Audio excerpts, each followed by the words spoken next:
গুলশান ১ নম্বরে আছেন সহকর্মী মনিরুল ইসলাম, তার কাছে জানবো ওই এলাকার আন্দোলন চিত্র। মনির, গুলশান এলাকায় আছেন আপনি জানাবেন সেখানকার আন্দোলনের কি পরিস্থিতি এবং গুলশান ও আশেপাশের এলাকার আন্দোলনের চিত্র জানাবেন।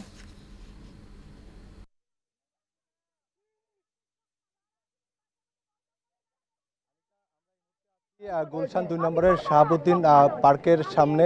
তো এখান থেকে আসলে মাত্র ২০০ জন মানুষ নিয়ে এখানে স্থানীয় যে কমিউনিটি আছে, অনলাইন অ্যাক্টিভিটিস যারা আছে তারা কিন্তু শুরু করেছিলেন।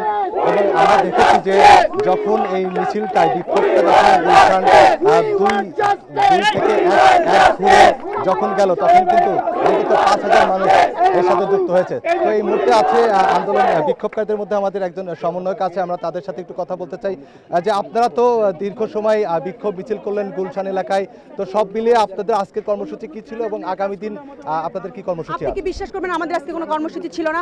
আমরা গুলশান সোসাইটির একটা ডাকে আমরা সবাই আসছি, আসার পর এখান থেকে এটা শেষ হয়ে গিয়েছিল।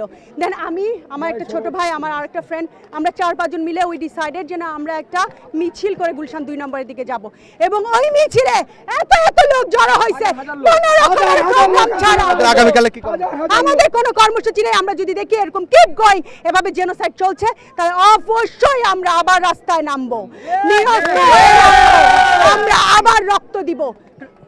হ্যাঁ আনিকা, এই বিক্ষোভকারীরা বলছেন যে যদি তারপরও যদি সরকার আর কোনো সরকারের মধ্য থেকে যে যদি পুলিশ প্রশাসন বা অন্যান্য প্রশাসন যদি সাধারণ শিক্ষার্থীদের বুকে আরেকটি গুলি চালায় তাহলে তারা আর বসে থাকবে না, তারা তাদের যেই আন্দোলন সেই আন্দোলন